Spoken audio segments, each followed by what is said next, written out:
His name.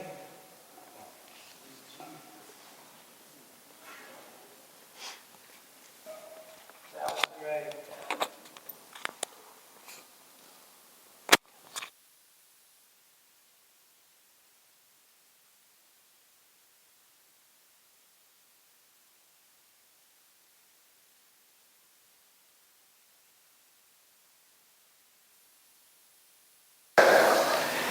All right, so I'm just going to read this. This is Philippians, and it's chapter 3.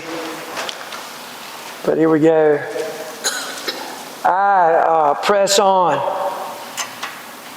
to reach the end of the race and receive the heavenly prize, for which is God through Christ Jesus, as He is calling us to Him. Press on, travel that race, run that race well. There's a prize waiting for you. And that's what we talked about last week. We're in Philippians. This is like the 6th week in a row we've been in it. I'm going to put these glasses on my head. I know y'all say I do that all the time and never use them.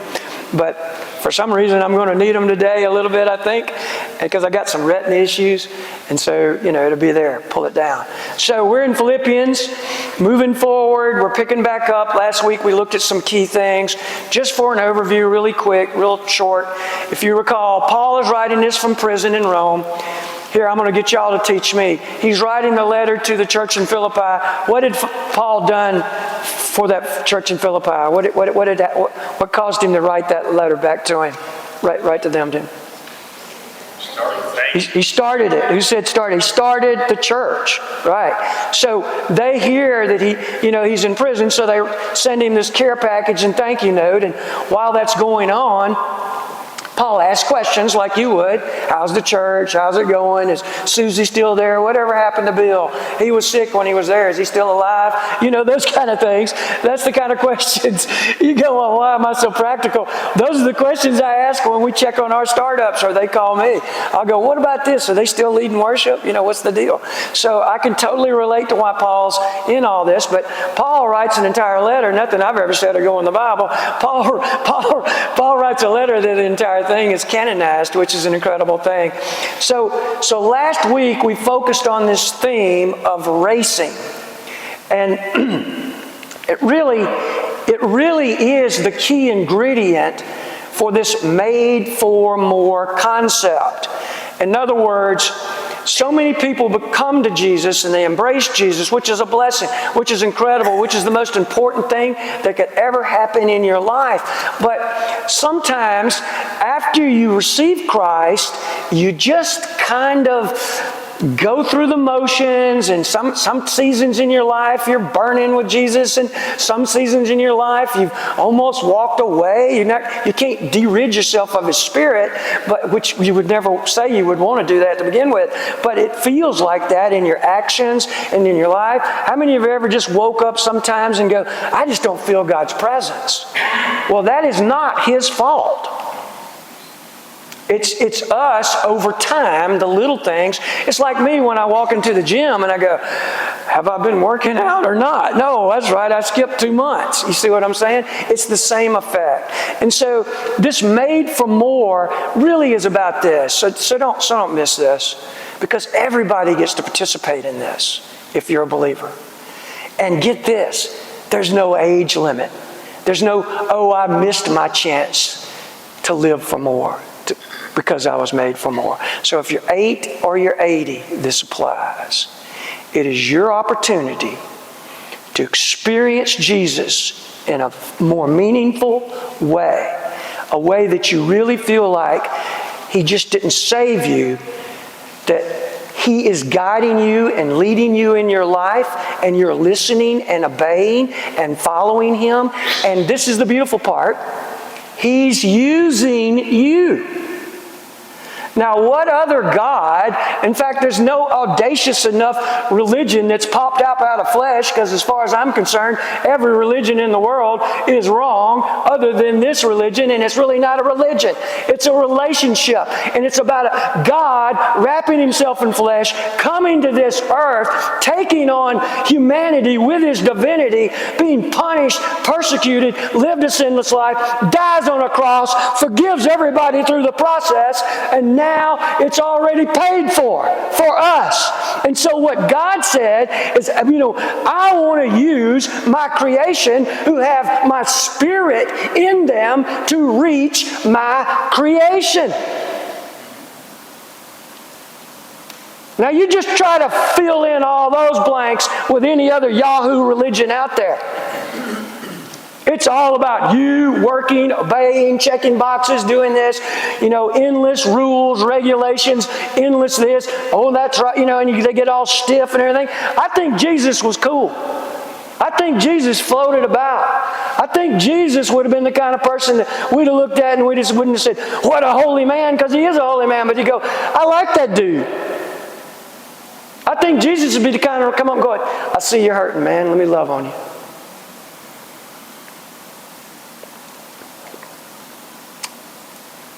That's what's made for more about.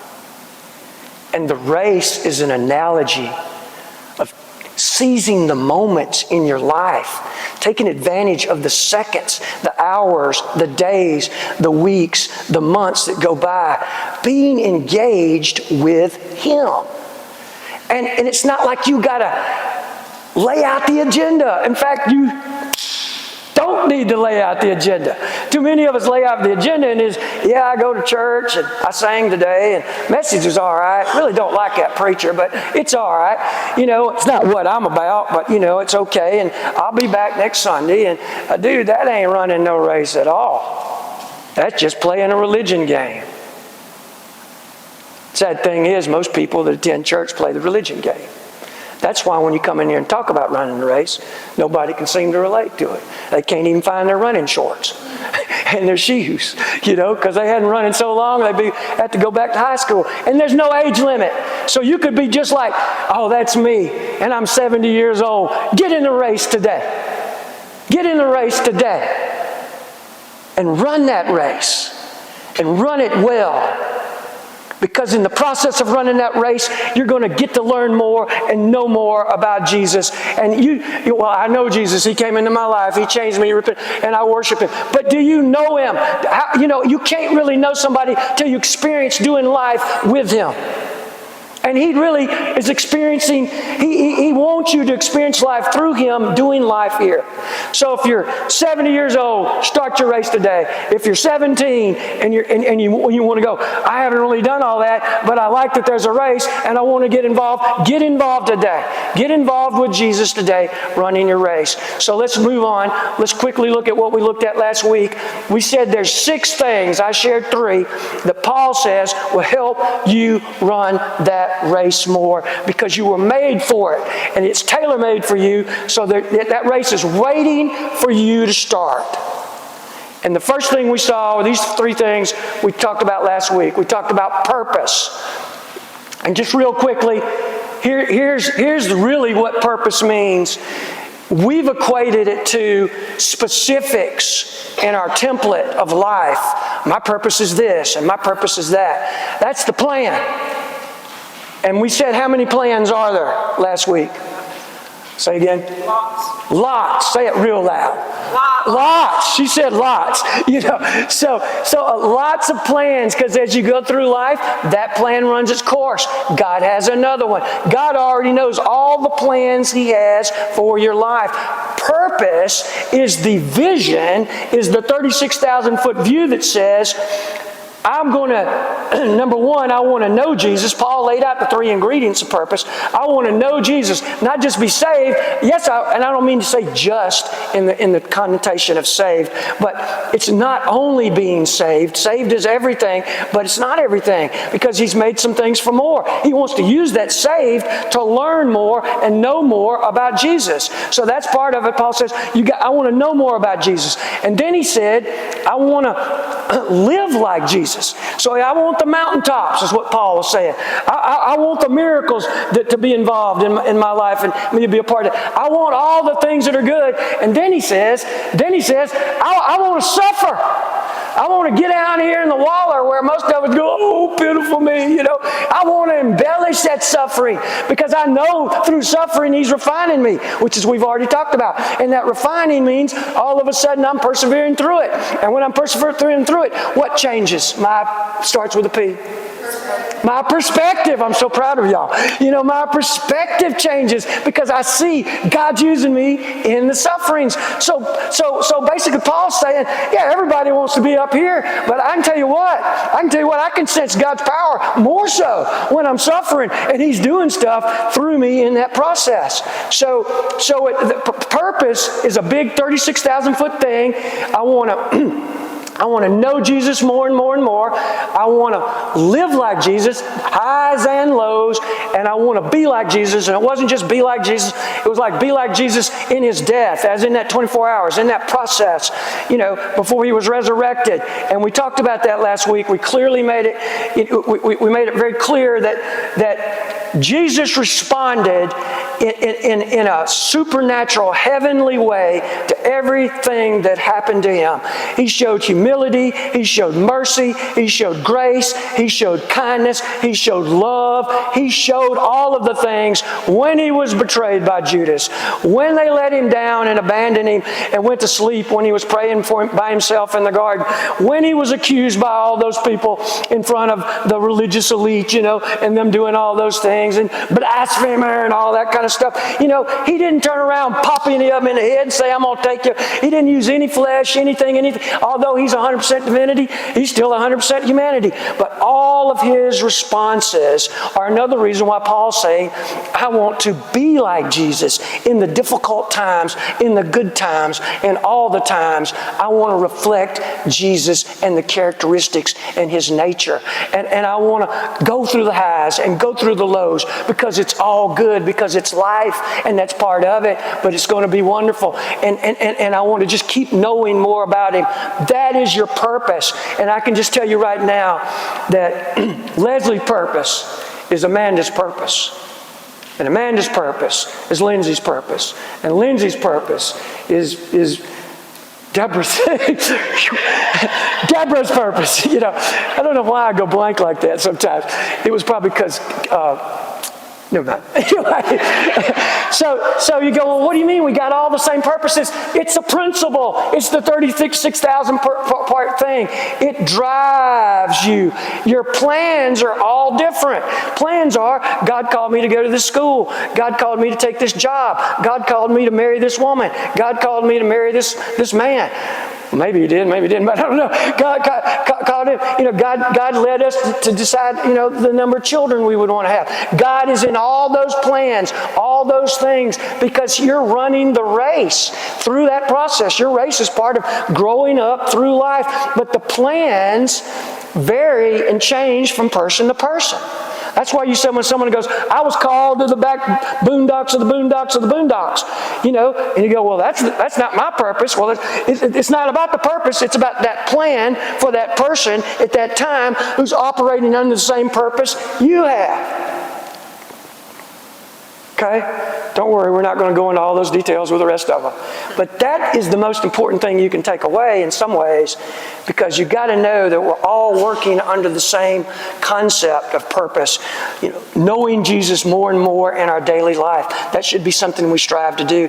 And you go, well, what do you mean? He's in the Bible and I know everything He said. No, experiencing life with Him will change your life. Experiencing life with Him will change your life. And then just living like Jesus and being like Jesus. So that was a key tenet, one of the 6, first one. Commitment, self-explanatory. Basically, you're running this race. We talked about there was 2 key enemies that would hurt your commitment. Your commitment is to keep that edge, keep that hungry, keep that, I know I won this, I know we accomplished that, I know we did this, but I want to keep running. I want to keep going more. I don't want to stop. I'm still hungry. We use the analogy between the Olympics, where they get the medal blues is what they call it. They go home, they get on a cereal box. People forget them after a while. They've had their, and the good ones who still have some utilization left for another Olympics, they just hit the track as soon as they get home. Keep working, keep going, keep going. So commitment, keep your edge. And the two things, what were the two things? This is, probably don't remember them, but I won't be insulted if you don't. But the first thing they said that could get you was putting confidence in what? Flesh. And of course, none of us have ever put any confidence in our flesh, have we? So we can't even relate to that point. So we'll move to the next point. You know, what is it about the Spirit that sometimes happens? We get... All right. Here's rule number 101. When I'm asking you, don't go. Complacent. Just speak up. Yeah, complacent. Complacent in your spirit. So those are the things that can hurt your commitment when you start relying on flesh or you start being complacent in spirit. And so we address that. And then assurance was basically built around this. Paul was on his way to kill Christians. And Jesus knocks him to the ground. Blinds him and basically says, come here, you're going to be mine. And I know you don't know what's happening to you, but I just saved you. And I'm going to use you. And 30 years later, you're going to write a book to Philippi, a church you would have planted. And you're going to be in prison. And you're not going to get out, but you won't ever know while you're writing the book. You won't get out. But this is going to be your life. And Paul realizes that he didn't reach up and grab it. Are y'all impressed with my athletic ability? I can go higher if you want. He didn't reach up and grab it and hang on to it. Who reached? God. He reached down and grabbed him. So Paul says, through assurance, how do I run a good race? Well, I got to understand my purpose. I got to stay committed. But I know who's holding me while I race. Isn't that beautiful? We could just go home now. But let's hit these other three. So we're going to get into the text now. And I'm going to start reading verses. And the first one is strategy. Strategy. Say that out loud. Strategy. That's the best word that I could think of. And anyway, strategy. And I want you to see what he says in verse 13. He's writing to the people in Philippi, his church plant, his fellow Christians who need to be encouraged, who need to be challenged. And this is what he says. Brothers and sisters, I do not consider myself yet to have taken hold of it. He's just saying, I have not arrived in my faith race. And in fact, he knows he'll never arrive till he gets to the prize. But he's going to run the race. But he does say this. He goes, but one thing I do. Now this is important. And this is a key thing to running your race well. He goes, one thing I do, and it's a two-part thing. The first thing is forgetting what is behind. And the second thing is, and straining toward what is ahead. So let's look at the forgetting what is behind. You want to run a good faith race. You've got purpose. You've got commitment. You've got assurance. But you've got to have a strategy. Why? Because you're not running the race for a day. Do I need a strategy for the day? No. Do I need one for the week? Probably not. Do I need one for the month? Maybe, maybe not. Do I need a strategy for the year? No, not really. Really, the only reason, none of those things do I need a strategy, because I know hopefully I'm going to live longer than a year. But I need a strategy for my life, for the rest of my life here on this earth. My made for more moment, from the time I say I'm getting in the race to the time I say, hey, it's over, I've died. And I've transitioned and I'm standing before Jesus. So the strategy here is, let me just show you something. You can't hang on to your past. past. All your sins, all your mess-ups, all your, I gotta watch my words here, I'll use slang and somebody will be, I was offended, he used that word. So all your mess-ups, all your hang-ups, all your struggles, all your difficulties, all your sin choices, all your bad behaviors, all the disgusting things you've done in your life.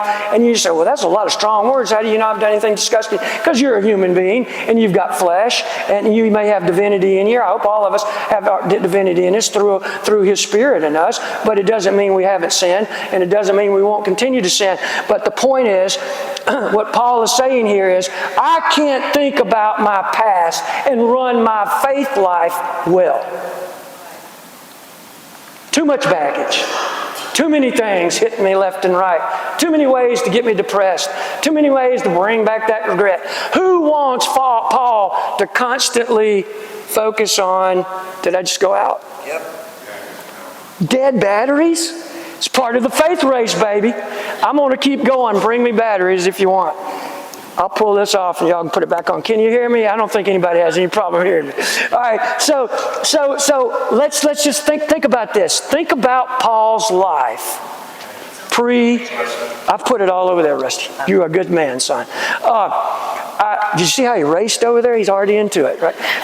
So think about all the things Paul did pre-Jesus, knocking him to the ground and blinding him and getting his attention and holding him. What did Paul do? What was he notorious about? Come on, that should be coming right out of your mouth. What did Paul do? Encouragement. What? Encouragement? No. What? Paul persecuted Christians. Oh. What did he do? What did he do? Before all of that stuff. Yeah. How did he live his life? I'm probably not making myself clear. Following the rules. He persecuted people. He was at Stephen's stoning and approved it.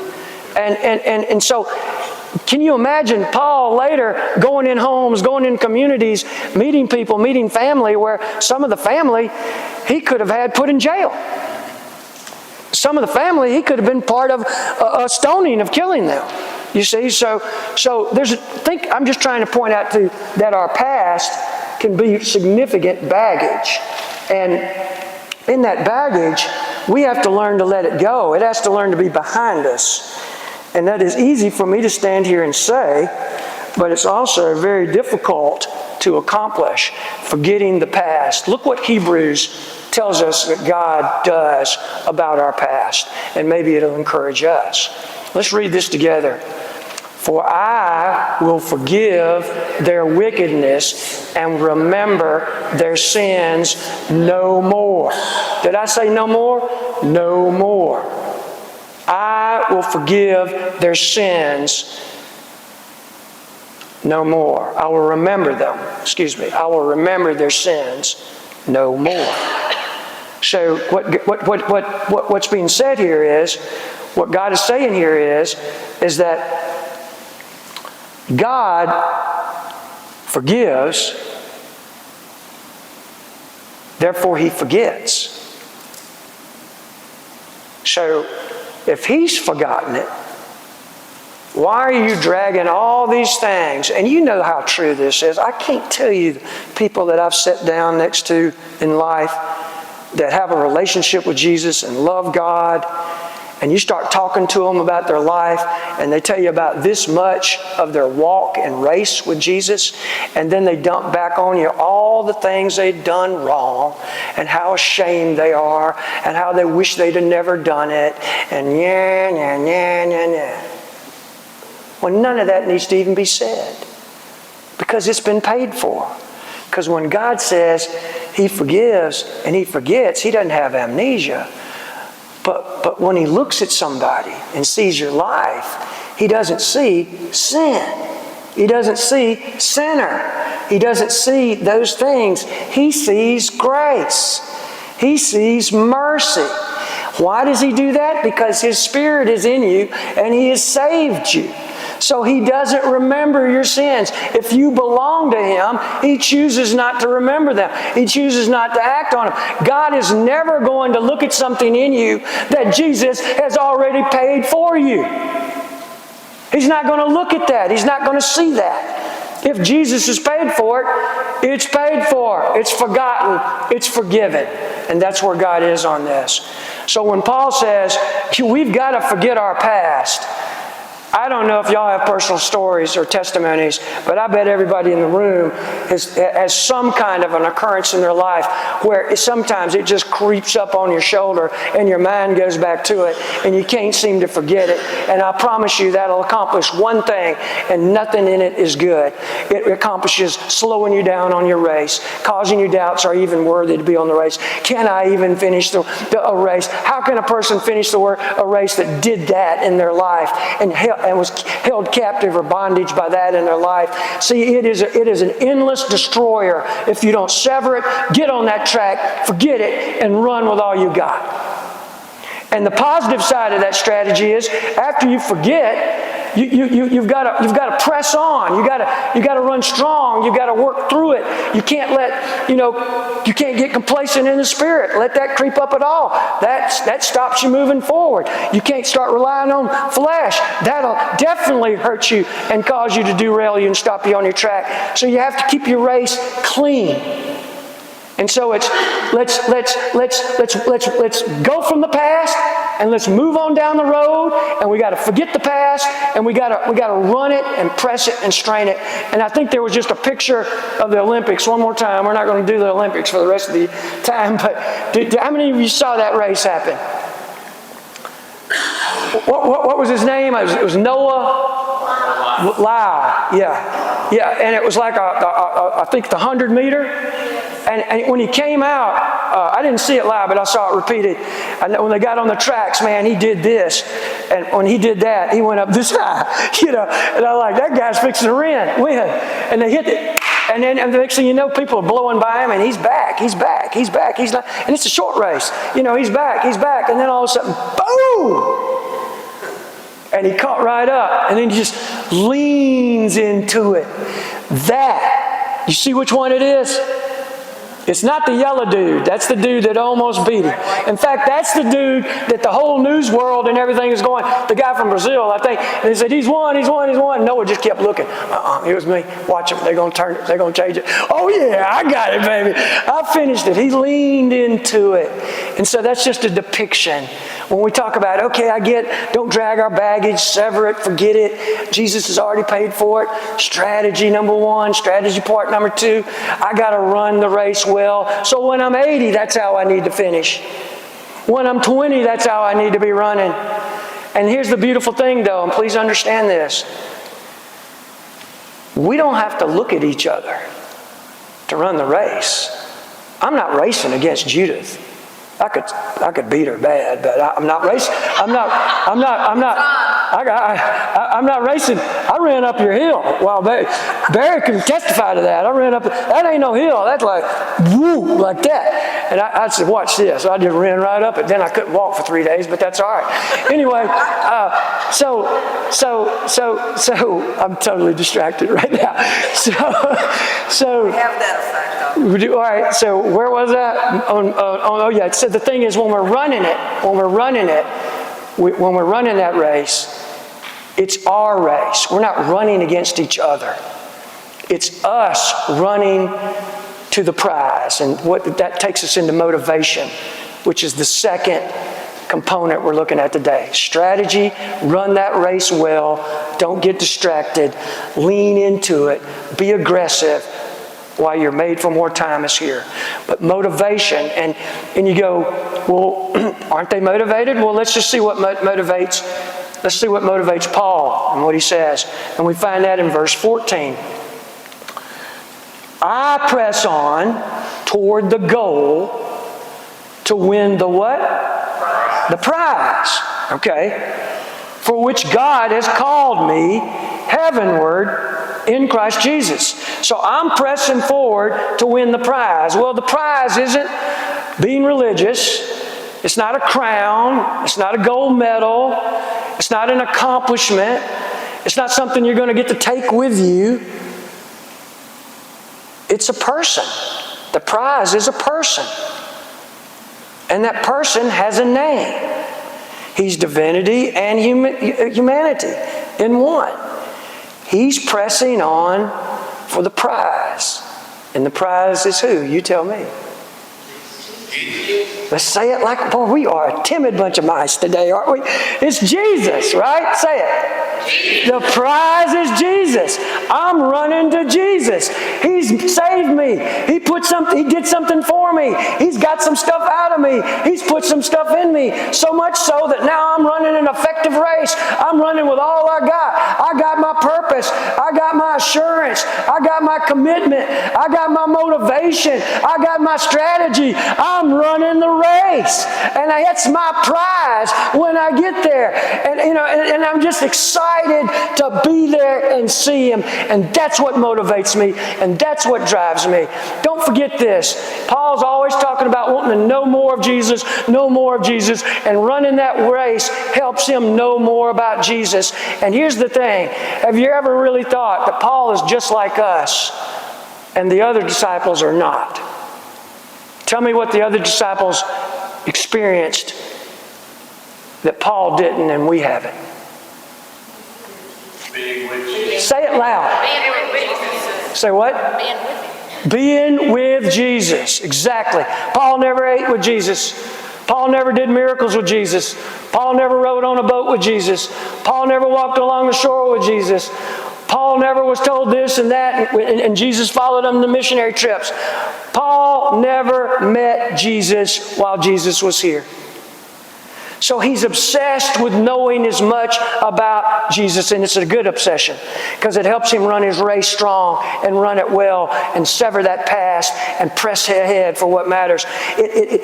He wants to know as much as he can in this realm, in his made-for-more moment, before he gets his prize.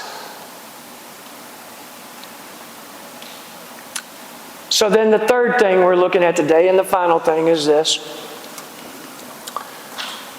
Paul shifts over to different. You got to be different. You need to be different. And basically what he does is he says, there's people you got to be different from in this world because you don't want to be like them. And then there's people in this world that you need to be different because you are like them and not like them.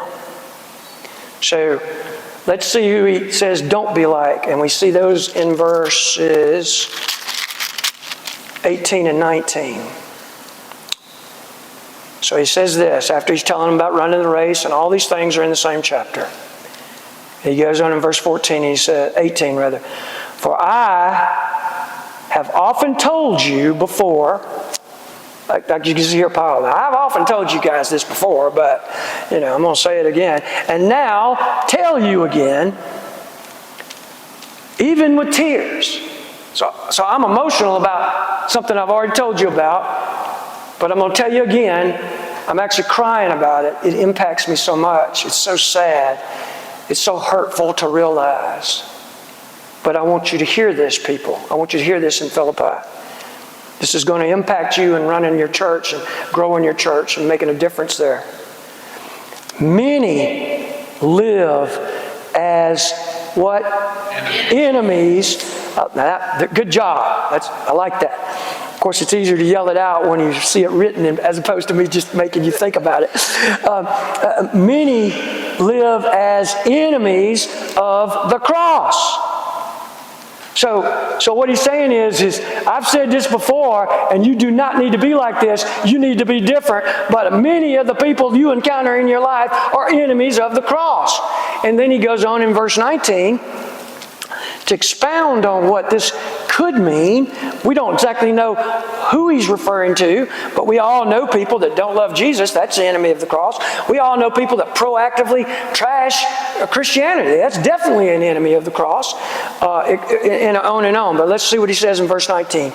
Talking about the enemies of the cross, their destiny is what? And that's where those tears are coming from. Because see, as believers, it should pain us greatly to realize that there are so many people in this world that are going to spend eternity somewhere horrible. And what makes it horrible is because God's not there. He's chosen to remove himself, basically. And they don't seem to believe us, and there's nothing we can say, and it's just like, why can't they get to where we are? And why can't they understand that this is the truth? So Paul is crying over this. It's destruction. And then he gets into the specifics of what their lives and their values and what they value. He gets into the details of what that looks like. And he goes, their God is their stomach. Well, that was an interesting term. I think it means all they do is consume so many things in this world. So many, I consume this. I'm participating in that. You're consuming it. I'm getting involved with that. You're consuming it. I'm spending time with that. I'm consuming it. I'm starting this. I'm going to consume it. And do those things have anything to do with your race? Do those things have anything to do with Jesus? Do they have anything to do with anything? Well, apparently not. Apparently not. Because he's listing them.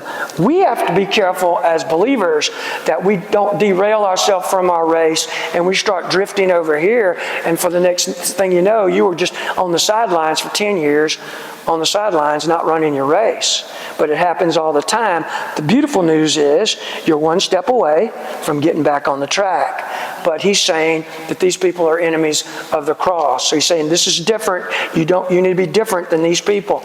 Many live as enemies of the cross. The destination is destruction. Their God is their stomach. Their glory is their shame. Which means they're out there living it up and bragging on it. And that's their glory, but it's shameful as it relates to the cross. It's an offense to Jesus. It's an offense to those ways. So their mind, and I think this one says it up perfectly, their mind is set on what kind of things? Earthly things. So anything that we do, we lean into, we become, we buy in, stop our race, and start grabbing up earthly things. And I'll just tell you, has William grabbed up earthly things? I don't have enough hands and toes that demonstrate how many times I've grabbed earthly things in this world. And every time it's set me back, set me on the sidelines, but for the grace of God, he'll convict me, he'll shame me. And when I get convicted and shamed, man, I'm just, and I just go, you're right, I'm wrong. Help me, you're the one holding me, help me. Here we go. Okay, I'm back on the track. I feel better. I'm not going to think about it anymore. I'm going to get there. Do you see? So Paul's saying, don't be like these people. You got to be different. So what's the positive different? So he says it in verse 20. After earthly things, he says, but our citizenship is it where? In heaven. We are citizens of heaven. We talked about that, I think, in the first message or the second message, that we are citizens of heaven, that we follow our God in this world as a citizen of heaven, but we happen to live in a Philippi. And we're supposed to worship our God, worship Jesus in our Philippi so others can see us running the race. We're supposed to run that race in our Philippi, but as we're running our race, we're living out our salvation, working out our salvation. And we've got purpose, and we've got motivation, and we've got assurance, and we've got commitment, and we've got strategy, and we've just got all these things going in our favor as we seek out and chase the prize, and the prize is Jesus. And so basically what he's saying is, you're a citizen of heaven, live like a citizen of heaven, be different in this world, and do not get sidelined. Because it's not always about, do you have Jesus? You can have Jesus and be on the sideline for decades. And when you get there, I'm not sure what kind of race Jesus is going to say you ran. He might have said it looked like you never ran anything. You just sat there after I saved you. He wouldn't be as cruel as I am. But you see what I'm trying to say. So we got to be a citizen in heaven. And you know what's the best way to be a citizen in heaven and live citizen in heaven means we're saved, but you know what's the best way to live like a citizen in heaven? In our Philippi, which is, I don't know if we want to say it's Morganton or Icard or Conley Springs or Drexel or Valdez. I'm not sure what our citizen, I don't know what we call us here, but I'll just say this, Burke County. Does that cover all those areas? Then I'm just going with Burke County from now on. That we are citizens of Burke County, but we are citizens of heaven. And this is, look in verse 17. This will help us live like we're citizens of heaven in Burke County. Verse 17. Join together in following my example. This is Paul to them in Philippi. Join together. They're reading the letter to the people. Remember, we talked about this before when it said, work out your salvation. That letter would have been read to the people of Philippi from the people that brought it back. Here's his thank you note. Here's his letter. Y'all work out y'all's salvation. One mind, one heart, one vision, one belief, one way, one truth, one life. Work out your salvation together in one spirit, arms locked, arm in arm. And we talked about that before, and now he's back doing it again. Join together.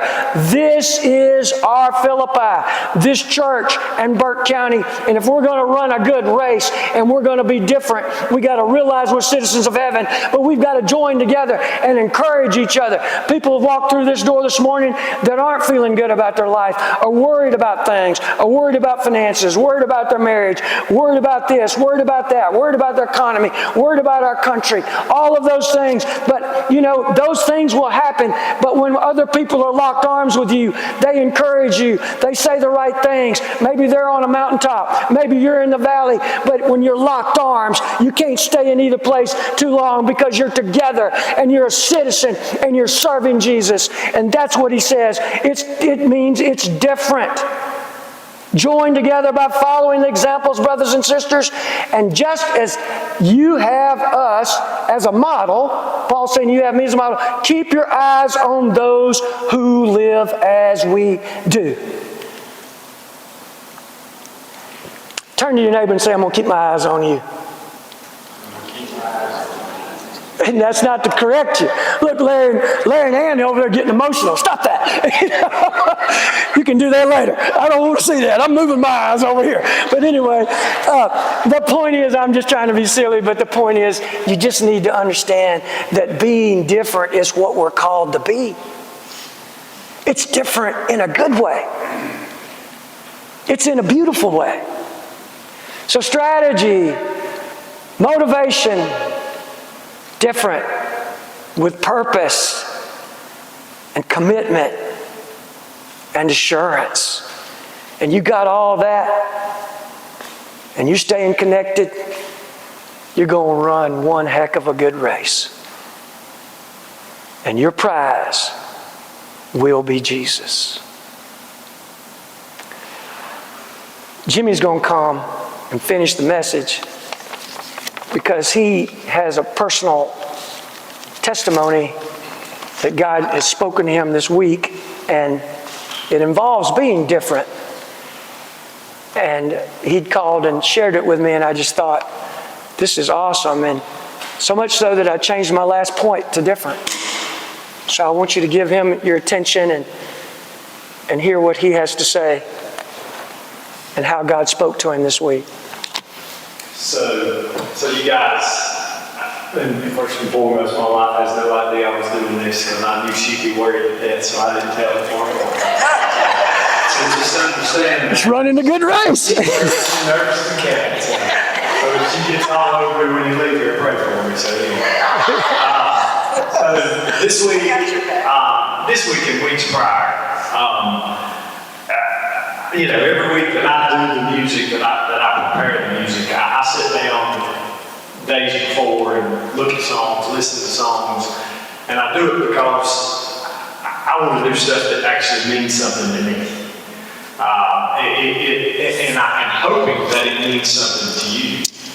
And this week I was sitting there listening. It was a song. Some of you guys are going to know this song. I'm not going to sing it. because the video that it is does a whole lot more for you than anything that I could ever say. But my story recently and over the last 6-8 months, fortunately since we started coming to church here, is I've been in the tire business for 35 years. I have dealt with the public for 35 years. 15 years ago, I lost the business, shut it down, lost pretty much everything I had. 2.5 years later, I lost my dad. And he was everything to me. And I didn't realize that until he was gone. And so, 20 years ago, he made sure that we moved across the street from them.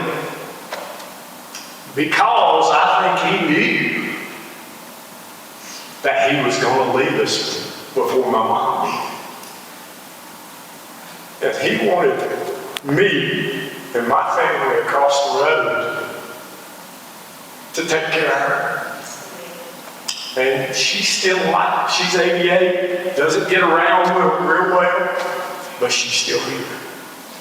And she's still here because he thought ahead to make sure that we were here. He trusted not only in us, but he trusted in God that we were going to be there to take care of her. And it took me a long time to realize that. I always knew there was something to that. Then a lot of things that we do in life, we're not proud of. We all make crazy mistakes that we just wish we hadn't done. And it takes a long time to get beyond that. And if you don't trust in God, you won't get beyond that. Because He is the only one that can get you beyond that. Because He is your stronghold. He is the one that will allow you to get beyond yourself. Because most of the time, yourself is your problem all along. Because you let the flesh eat you alive, and you don't trust in Him and do what's right. I'm glad Craig's here today. Craig and I, we discussed this last week. We've been coaching football for 17, 18 years. And we have touched so many kids during that timetable that is a passion of his and it's a passion of mine. And we fortunately get them at a young age and watch them grow. And I'm looking at that a little bit different this year. I always grasp a hold of the kids that I thought needed somebody. Because there's always kids that do, but there's always kids that have. But there's always the kids that don't have. And it's an important part of me. And I've never been strong enough and willing to use that as a stepping stone to help those kids to know Jesus or to come close to Jesus. We've always tried to be good examples to them. We've always tried to teach them the right way. We've always tried to teach them. I want to say maybe we teach it a little tough. I mean, we don't tiptoe with them. We tell them to like it is, and this is how it's going to be. This is what you're going to do. If you can't do that, then you better figure it out. But we do that because there are those kids in that group that don't have that. And life's tough. Life's hard. Life's going to throw you a lot of curves. Life's going to give you a lot of avenues, and guess what? You don't know how to deal with them. But if you fall back on Jesus all the time, He will lead you through. And sad but true, I'm 54, and it's took me a long time to figure that out. I hate it. And I am just grateful that He has allowed my family to stick by me until I figured that out. That they are everything to me. And to have all them here in church over the last few months for the first time, all of us in a long time. And I'm just telling myself, guys, we were not where we were supposed to be, but we are now. And I want them to know that I'm different. Come on. They've always trusted in me. I've always been there for them, and I always will be. But I can't be there as much as God can. I can't do what God can. But as long, when I'm dead and gone, having them here and having them feel what I'm feeling, I know now that whenever that happens, they're going to be good. Mm-hmm. And that's what matters to me, because they are, God gave them to us. And I just hate it's taken me so long to figure that out. That they were that important. Now, don't get me wrong. Golly, we love them more than the life itself. But I never allowed them, because I was fearful of talking about God. Not only at home, but at work. And I'm not afraid of that no more.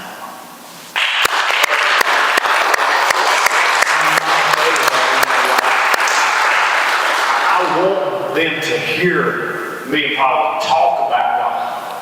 I want them to hear that come out of our mouth. Henceforth, because when they get married and have kids and all that, that's what, I don't want them to have to go down the road I went down. I want them to know, hey, this is where it's at. This is who I trust in. This is who I believe in. So this is the route I need to take. Because that road is always straight. That road, if you follow, it's always straight. You're going to waver off. We're all going to fall off the wagon every once in a while. But as long as, just like what William said earlier, as long as we've got that to grasp a hold of, and we always get back on track, He's there waiting for us. He will take us back in the blink of an eye. And I'm so grateful for that. So the video this week that I know a bunch of you, some of you saw him in concert. But I want you to listen to this song. And what it says, it don't have nothing to do with me, but it has everything to do with the route that we should take as Christians and as Jesus followers. And I don't even want to say Christians, I want to say Jesus followers. Come on, baby. It's the route that we need to take to not always get caught up in the woes of life, but to look at what we can do to make that, even the sorrows and the hardships, that we can make that part even something good. Yes. Because that's when it's hard. That's when it's tough, because I lost my sister 2 weeks ago, a week and a half ago. But the thing is, with her, I know where she's at. Amen. And I know I will see her again, because she was faithful. She prayed. She was a believer. Honestly, that's why she kept what she kept from us when things got as bad as they did the last few months. Because she was already trusting in God that He was going to take care of her. And that everybody that was left behind was going to be taken care of. And she knew that. So she didn't want us worried about it. Much pain as she went through, she didn't want us worried about it, because she had God right there with her. And so watch the video and just let it sink in what it says.